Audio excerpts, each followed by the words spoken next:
बलात्कारी सरकार, हाय हाय।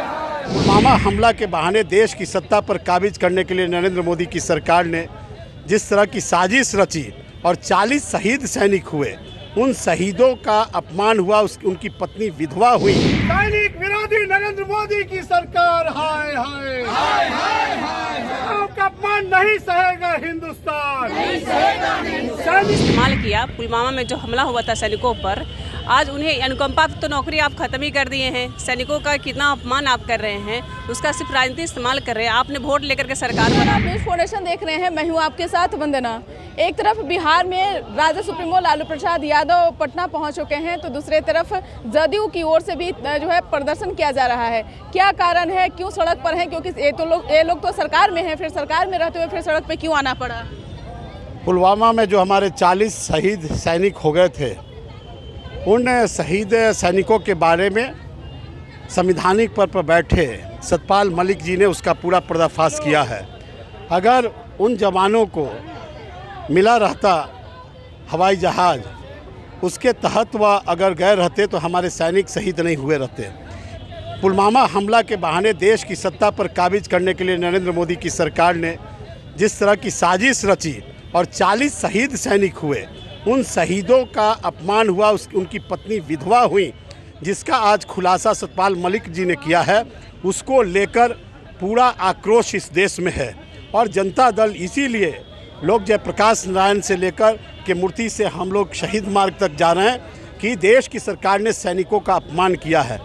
उनके अपमान और उनके इस तरह से कृत्य से हमारे सैनिक शहीद हो गए, उसका अपमान या हिंदुस्तान नहीं सह सकता। मंजीत जी, इतने दिनों से आप लोग कहाँ थे? इतने दिनों से आप लोगों ने तो कोई आवाज़ नहीं उठाई, फिर अचानक से फिर क्यों? देखिए, एक संवैधानिक पद पर बैठे हुए सतपाल मलिक जी ने इस गोपनीयता को देश के सामने लाया है, और जब सत्यता हम लोगों के सामने आ गई, प्रामाणिकता सब जब सामने आ गई, तो हम लोग अब चुप इस बात पर बैठने वाले नहीं हैं। और यही कारण है सतपाल मलिक जी को आज सीबीआई का सामना करना पड़ा। ये फर्जी राष्ट्रवाद वाले लोग हैं और फर्जी राष्ट्रवाद आज देश के सामने आ गया। देखिए, कुछ लोग बता रहे हैं कि फर्जी जो है राष्ट्रवाद के नाम पर नरेंद्र मोदी सियासत कर रहे हैं। क्या कारण है? देखिए, प्रदर्शन सड़कों पर देखी जा रही है जदयू की। देखिए, यह हम लोग का इसी प्रदर्शन नहीं है। आज केंद्र सरकार ने जिस तरह से 2019 में जो राजनीतिक इस्तेमाल किया पुलवामा में जो हमला हुआ था सैनिकों पर, आज उन्हें अनुकंपा तो नौकरी आप खत्म ही कर दिए हैं। सैनिकों का कितना अपमान आप कर रहे हैं, उसका सिर्फ राजनीति इस्तेमाल कर रहे हैं। आपने वोट लेकर के सरकार बना ली, लेकिन आपने किस गलती के कारण उनके ऊपर हमला हुआ था, इस पर तो कुछ उन्होंने जाने का काम नहीं किया। और सतपाल मलिक जी ने उनका जब झूठ को उजागर करने का जो प्रयास किया, तो उनके यहाँ सीबीआई भेज दे रहे हैं। ये सारी चीज़ों का ये लोग अपना जो सरकारी सिस्टम है उसका वे दुरुपयोग कर रहे हैं। फिर से वही सवाल हमारा होगा कि इतने दिनों से आप लोग कहाँ थे? आज पुलवामा का जो बात आप लोग उठा रहे हैं, ये तो आज की घटना नहीं है। फिर सतपाल मलिक ने कौन सी ऐसी बातें कही जो आप लोगों को लगा कि नहीं ये विरोध करने? देखिए, सतपाल मलिक जी ने जो स्पष्ट बात कही है, उन्होंने कहा कि ये इनपुट था कि इस तरह की घटनाएं अगर सड़क मार्ग से हमारे जवान अगर जाएंगे तो इस तरह की घटना होगी।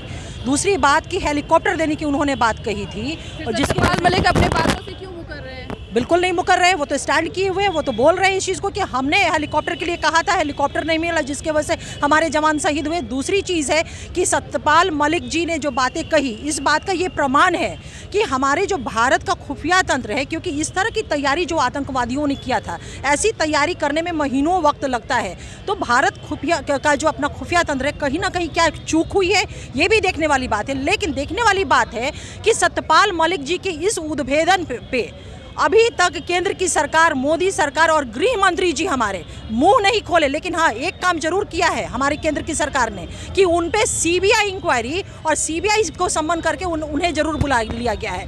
तो देखिए, देश का जो हमारे जवान हैं जो शहीद हुए हैं, केंद्र सरकार और गृह मंत्रालय की कहीं ना कहीं निकम्मापनी के कारण उसे मुल्क का आवाम नहीं बर्दाश्त करेगा। निश्चित तौर पे तो आप सुन रहे थे क्या कुछ कहना था जदयू के कार्यकर्ताओं और नेताओं का। साफ तौर से इन्होंने कहा है कि जिस तरह से राष्ट्रवाद के नाम पर प्रधानमंत्री नरेंद्र मोदी राजनीति करते आ रहे हों, अब वो नहीं चलेगा।